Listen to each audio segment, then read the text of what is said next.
从此，叶开再也放心不下女儿的语文教育，他拿起了乔乔的课本，这比公开课更让他震惊并且愤怒。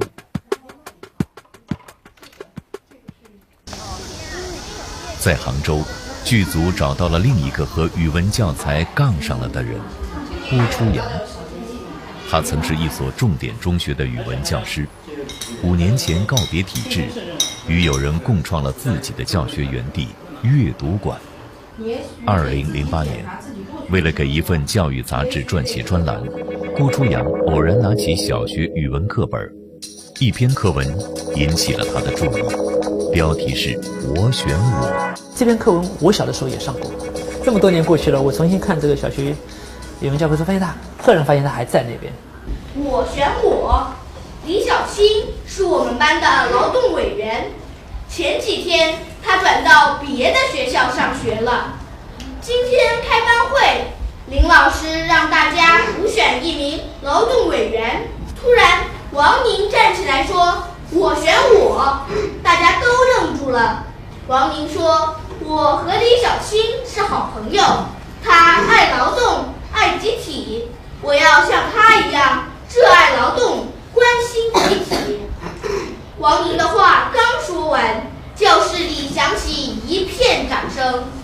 我和前任的劳动委员是好朋友，所以我就可以做一个劳动委员吗？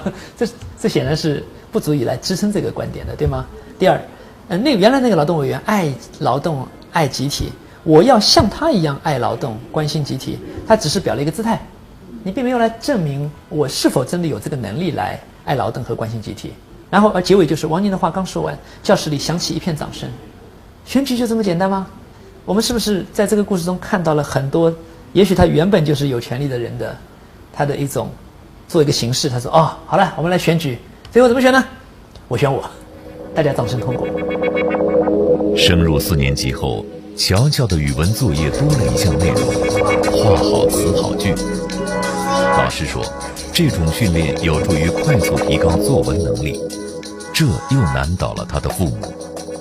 每次帮女儿画好词好句，叶开都很紧张。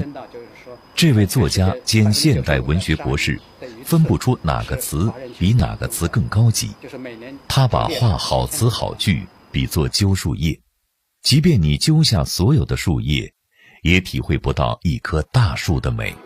那是一个风和日丽的下午，我满头大汗的从热气腾腾的屋子中跑出来，一边脱衣服一边灌着可口可乐。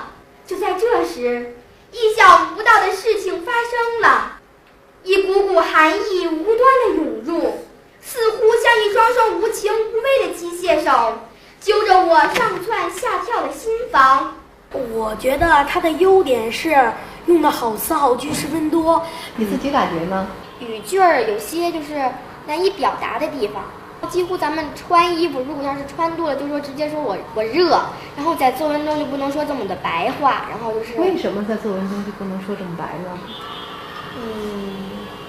就是吧，现在我们不都是5年级了吗？然后现在5年级5年级就不可以说白话了吗？这个嘛，现在我们做这种最关键的是2个大问题。一个问题是说大话、空话、废话、套话，是吧？第三个就说一些华丽的话。我现在文章越写越华丽，越写越花哨，越写一些言不由衷，越写一些这个文风有很大的问题啊。你们喜欢上语文课吗？喜欢，喜欢，书里面有很多小故事，而且很好玩，而且很感人，还能学到很多东西。但其实我认为是改不了的。因为服从于咱们统一思想，它大教育里面是统一思想，统一思想它就要你说统一的话了。所以现在你出现一个非常有意思现象嘛，就是你可以注意中学生，他的语言有2套语言，是不是？一套语言就是考试的语言，课堂上的语言，另一套他自己私下交流的时候，他朋友之间交流的时候，他另一套语言，这就是一个问题了。孩子的想法啊，家长的看法。读写月报是成都的一家民间教育杂志，与主编李玉龙长期合作的核心作者